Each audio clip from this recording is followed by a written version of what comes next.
Hello friends and welcome back in my YouTube channel biology with Neha ma'am. तो आज की इस वीडियो में हम देखेंगे रेप्लिकेशन ऑफ डीएनए, यानी कि डीएनए का द्विगुणन का मतलब होता है जब डीएनए से डीएनए का निर्माण होता है तो इसी प्रक्रिया को कहते हैं द्विगुणन। और डीएनए स्वतः से ही अपनी प्रतिकृति बना लेता है, इसीलिए यहाँ पर प्रयोग होता है सेल्फ रेप्लिकेशन या रेप्लिकेशन टर्म। तो ये क्वालिटी किसी भी मॉलिक्यूल में नहीं पाई जाती, केवल डीएनए में ही पाई जाती है। तो अब एक डीएनए से दूसरा डीएनए कैसे बन जाता है, इसको बताने के लिए दो थ्योरी दी गई थी, कंजर्वेटिव मॉडल और सेमी कंजर्वेटिव मॉडल। यानी इसकी हिंदी होती है संरक्षी मॉडल और इसका होता है अर्ध संरक्षी। यानी डीएनए के एक अणु से दो डीएनए के अणु कैसे बन जाते हैं, इसी को समझाने के लिए। तो देखिए, जो कंजर्वेटिव मॉडल पहले आया था उसने बताया था कि जब डीएनए से दो डीएनए बनता है उसमें एक डीएनए तो पुराना ही रहता है और उसी के अनुसार एक नया डीएनए बन जाता है, यानी इसकी एक एग्जैक्ट कॉपी बन जाती है। और इस तरीके से हम देख रहे हैं तो ये हो गया पेरेंट डीएनए और ये हो गया डॉटर डीएनए। इसमें बताया गया था कि जो पेरेंट डीएनए होता है वो पूरा का पूरा ही क्या रहा, संरक्षित रहा। यानी एक डीएनए से दूसरा डीएनए तो बन गया और पहले वाला जो डीएनए जैसा था वैसा ही रहा, उसमें कोई भी चेंजेस, कोई भी परिवर्तन नहीं आए। इसीलिए कहा जाता है डीएनए के निर्माण की प्रक्रिया क्या होती है, संरक्षी होती है। ये इस मॉडल तक समझा जाता था जब तक ये मॉडल नहीं आता था। तो इन्होंने बताया होता कैसे था। तो इसने बताया था कि डीएनए के निर्माण के समय क्या होता है कि डीएनए के दोनों ही थ्रेड क्या हो जाते हैं, खुल जाते हैं इस तरीके से, और दोनों ही थ्रेड के अनुरूप क्या होते हैं, नए थ्रेड बनते हैं। इस थ्रेड के अनुरूप भी नया थ्रेड बनेगा और इसके अनुरूप भी क्या होगा, नया थ्रेड बनेगा। फिर ये दोनों थ्रेड यानी ये दोनों स्ट्रैंड या ये दोनों धागे क्या हो जाते हैं, आपस में जुड़ जाते थे। यानी ये दोनों जुड़ जाते थे, फिर ये दोनों ब्लैक वाले जुड़ जाते थे, जिसकी वजह से एक ब्लैक कलर का और एक ग्रीन कलर का हमारे पास दो तरीके का डीएनए बन जाता था। तो ये पहली थ्योरी दी गई थी कि डीएनए के निर्माण की प्रक्रिया क्या होती है, संरक्षी होती है। यानी एक पेरेंट डीएनए से एक डॉटर डीएनए बन जाता है और पेरेंट डीएनए क्या रहता है, बिल्कुल वैसे ही रहता है। यानी एक डीएनए से जब दो डीएनए बनता है, एक डीएनए पुराना ही रहता है और उससे क्या हो जाता है, एक डीएनए नया बन जाता है। तो इसी को कहा जाता है संरक्षी। संरक्षी में बताया गया कि अर्धसंरक्षी में बताया गया कि ऐसा नहीं होता है। जब डीएनए से दो डीएनए बनते हैं उसमें दोनों ही डीएनए में एक धागा, एक स्ट्रैंड क्या रहता है, पुराना रहता है और एक स्ट्रैंड क्या रहता है, नया रहता है। तो अगर इस डीएनए में देखें, एक धागा पुराना है एक नया है, इसमें एक धागा पुराना एक धागा नया है। तो डीएनए बनने से क्या हुआ कि आधा ही डीएनए क्या रहा, संरक्षित रहा, ये ब्लैक वाला पोर्शन क्या रहा, संरक्षित रहा, और ये ग्रीन वाला पोर्शन क्या हुआ, नया बना है। यानी आधा पोर्शन यहाँ पर क्या था, इसका ये डीएनए का इफेक्ट था, केवल एक ही धागा यानी डॉटर में केवल एक ही धागा संरक्षित रहा और दूसरा धागा क्या है, नया बना। तो इस प्रक्रिया को क्या कहा जाता है, अर्ध संरक्षी प्रक्रिया। यानी फिर से समझिए, अर्ध संरक्षी क्या होता है कि जब जो पेरेंट डीएनए से जो डॉटर डीएनए बनता है, उस डॉटर डीएनए में अगर एक स्ट्रैंड क्या हो, पुराना हो और एक स्ट्रैंड क्या हो, नया सिंथेसाइज हो जाए, यानी कि पेरेंट का केवल एक ही स्ट्रैंड क्या हो, पेरेंट का केवल एक ही स्ट्रैंड डॉटर में आए, तो इससे कहते हैं अर्ध संरक्षी प्रक्रिया। क्यों कहते हैं, क्योंकि डॉटर में क्या था, पेरेंट का डीएनए आधा ही संरक्षित रहा, आधे की जगह क्या हो गया, दूसरा नया स्ट्रैंड आ गया, इसीलिए कहा जाता है अर्ध संरक्षी। अब इससे पहले ही समझे होंगे लॉ ऑफ कंजर्वेशन, यानी जब ऊर्जा एक रूप से दूसरे रूप में परिवर्तित होती है तो क्या होता है, ऊर्जा का कुछ हास होता है, लेकिन ऊर्जा क्या होती है, कभी भी नष्ट नहीं होती। तो यहाँ पर भी क्या हुआ है, डीएनए से दो डीएनए बन गए, लेकिन एक स्ट्रैंड रहा और दूसरे स्ट्रैंड की जगह क्या हो गया, नया स्ट्रैंड आ गया। तो इसीलिए आधा डीएनए इसमें भी है, आधा डीएनए इसमें भी है, इसीलिए प्रक्रिया क्या कही जाने लगी, अर्ध संरक्षी। इस तरीके से होता है कि इस तरीके से होता है, यानी एक धागा पुराना ही रहता है, एक धागा उसके अनुसार पूरी तरीके से नया बन जाता है, या दोनों ही डीएनए में क्या होता है, एक धागा पुराना होता है एक धागा नया होता है। अब ऐसे डीएनए को हम क्या कहते हैं, हाइब्रिड डीएनए कहते हैं। अब ये पता लगाने के लिए देखिए, सेमी कंजर्वेटिव मॉडल कौन दिया था, उन्होंने ही दिया था, वॉटसन एंड क्रिक ने ही बताया था कि डीएनए की क्या होती है, प्रतिकृति होती है। प्रतिकृति में क्या होता है, एक डीएनए पुराना होता है और एक डीएनए का एक स्ट्रैंड क्या होता है, नया होता है। लेकिन इस बात को प्रूफ करने का काम कौन किया था, मैथ्यू मेसनसन एंड फ्रैंकलिन स्टार ने किया था। ये प्रूव कर दिया कि डीएनए के निर्माण की प्रक्रिया क्या होती है, अनसंरक्षी होती है, न कि संरक्षी होती है। इसके लिए हमने क्या लिया था, इसके पहले प्रैक्टिकल में हमने देखा था कि क्या लिया गया था, फास्फोरस लिया गया था और सल्फर के आइसोटोप लिए गए थे। आइसोटोप यानी कि समस्थानिक, जिनका परमाणु क्रमांक तो समान होता है लेकिन परमाणु भार क्या हो, अलग अलग हो, उन्हें क्या कहते हैं, आइसोटोप कहते हैं या समस्थानिक कहते हैं। जैसे कि अगर नाइट्रोजन में समझे तो नाइट्रोजन के 3 समस्थानिक पाए जाते हैं। एक होता है N14 होता है, M15 होता है और M16 होता है। सभी में क्या होता है, प्रोटॉन की संख्या देखेंगे तो 7 होगा, इलेक्ट्रॉन की संख्या देखेंगे 7 होगा और न्यूट्रॉन की संख्या भी इसमें देखेंगे तो इसमें 7 होगा। यानी यहाँ पर प्रोटॉन और इलेक्ट्रॉन तो सब में बराबर होंगे। प्रोटॉन इलेक्ट्रॉन, इसमें भी प्रोटॉन 7 होगा, इलेक्ट्रॉन 7 होगा, इसमें भी प्रोटॉन 7 होगा, इलेक्ट्रॉन क्या होगा, 7 होगा। देखिए प्रोटॉनों की संख्या से क्या होता है, परमाणु क्रमांक डिसाइड होता है और प्रोटॉनों की संख्या और न्यूट्रॉनों की संख्या से क्या होता है, द्रव्यमान संख्या आती है। तो इन सभी की परमाणु क्रमांक क्या हो जाएंगे, सभी का परमाणु क्रमांक कितना हो जाएगा, 7 हो जाएगा, लेकिन सभी की द्रव्यमान संख्या क्या हो जाएगी, अलग अलग हो जाएगी। कैसे, क्योंकि इसमें 7 और 7 मिलकर 14 हो जाएंगे, इसमें 7 और 8 मिलकर 15 हो जाएंगे और इसमें 7 और 9 मिलकर के कितने हो जाते हैं, 16 हो जाते हैं। तो इस तरीके से यहाँ पर हम देखते हैं कि नाइट्रोजन के क्या होते हैं, 3 आइसोटोप होते हैं, नाइट्रोजन 14, नाइट्रोजन 15 और नाइट्रोजन 16। तो सबसे ज्यादा जो पाया जाने वाला आइसोटोप होता है वो कौन होता है, नाइट्रोजन 14। यानी जो हमारे डीएनए में मिलता है, किसी भी डीएनए में नाइट्रोजन होता है, जानते हैं नाइट्रोजन बेस के रूप में, वो कौन होता है, नाइट्रोजन 14 होता है। और यहाँ पर देखिए ये रेडियो एक्टिव नहीं है, इसके पहले हमने फास्फोरस और सल्फर के आइसोटोप लिए थे, वो क्या थे, रेडियो एक्टिव थे, लेकिन यहाँ पर इन तीनों में से कोई भी रेडियो एक्टिव नहीं होता।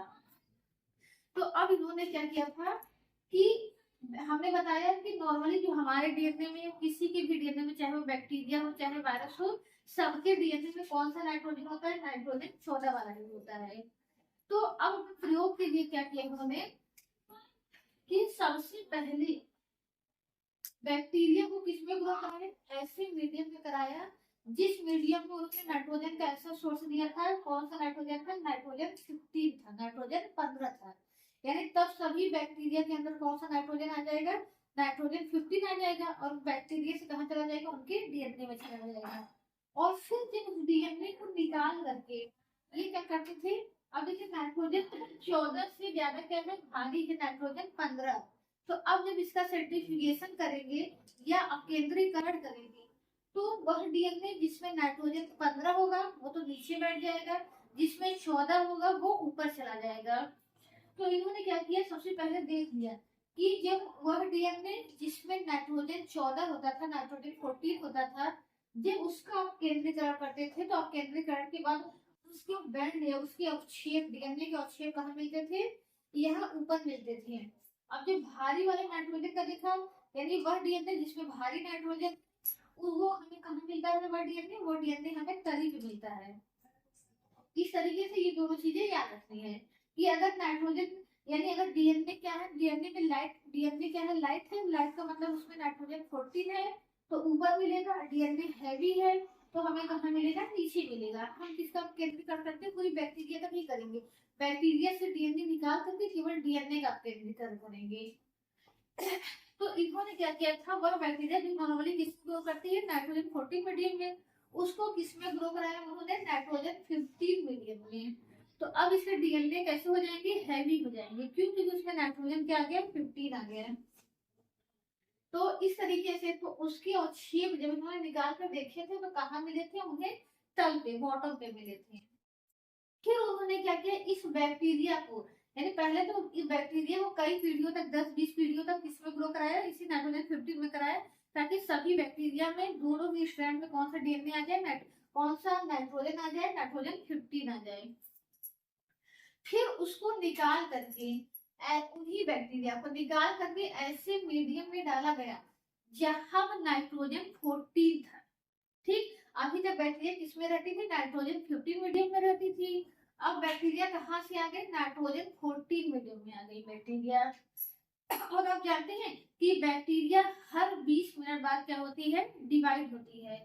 तो बैक्टीरिया क्या होगी, 20 मिनट बाद डिवाइड होगी, यानी 20 मिनट के अंतराल में डीएनए भी डिवाइड होगा। क्योंकि जब एक कोशिका से दो कोशिका बननी होती है, हमने बताया उसके पहले डीएनए का कंटेंट भी क्या हो जाता है, डबल हो जाता है। डीएनए का सेल डिवीजन होने से पहले ही क्या हो जाता है, डीएनए का रेप्लिकेशन हो जाता है।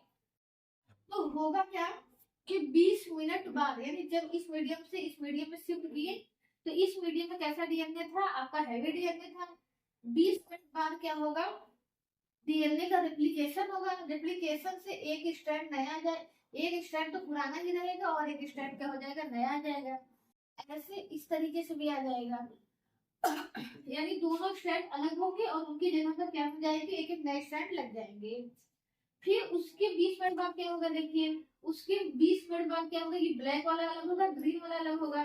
ब्लैक वाले से एक ग्रीन वाला आकर के धागा लग जाएगा और ये ग्रीन वाले से भी एक ग्रीन वाला धागा आकर के लग जाएगा। तो अब अंतर क्या आ रहा है कि इसमें नाइट्रोजन दोनों कैसे है, नाइट्रोजन 15 है, इसमें भी नाइट्रोजन 15 है। लेकिन यहाँ पर क्या है, एक धागे ऐसे हैं जिसमें नाइट्रोजन 15 है और एक धागा ऐसा है जिसमें नाइट्रोजन 14 है। और ये भी क्या रहा, नाइट्रोजन 15 वाला धागा, और ये भी क्या रहा, नाइट्रोजन 14 वाला धागा।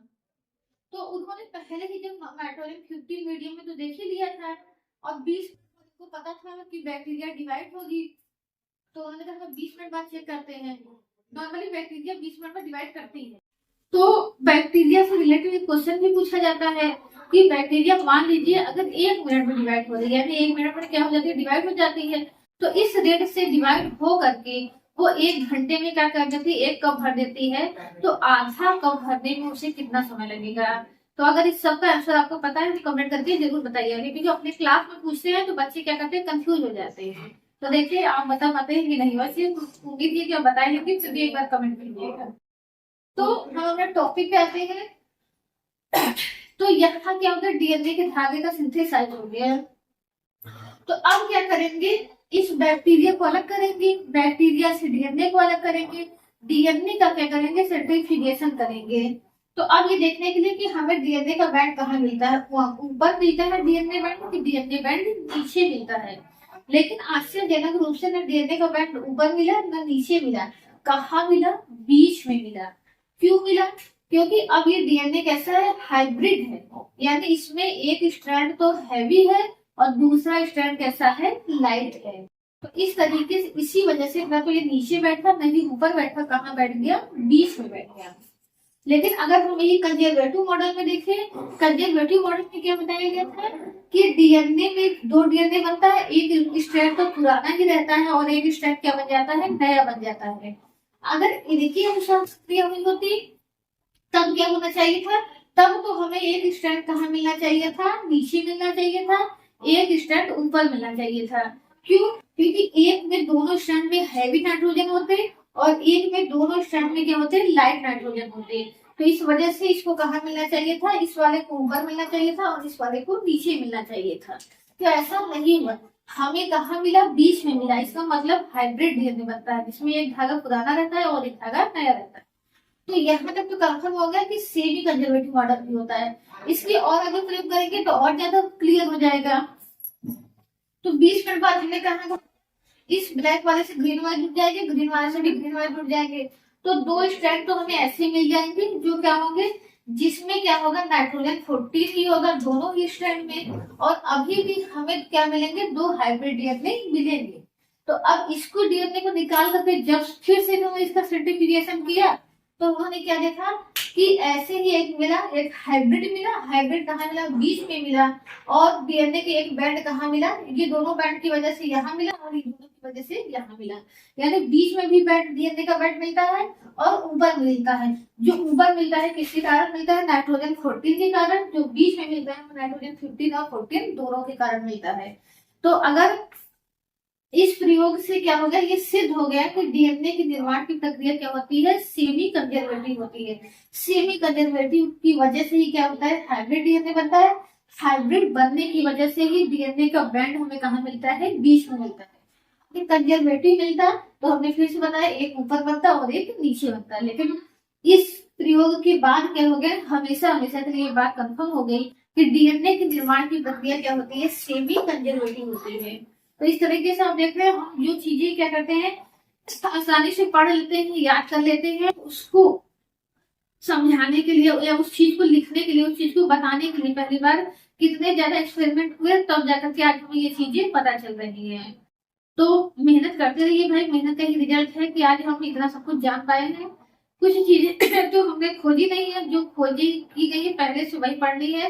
तो पढ़ते रहिए और आगे बढ़ते रहिए। अगर वीडियो अच्छा लगा हो तो इसको लाइक कर दीजिए, क्योंकि ये वीडियो बहुत ही इंपॉर्टेंट है, चाहे आप बीएससी कर रहे हो, चाहे एमएससी कर रहे हो, चाहे नीट की तैयारी कर रहे हो, चाहे तैयारी कर रहे हो।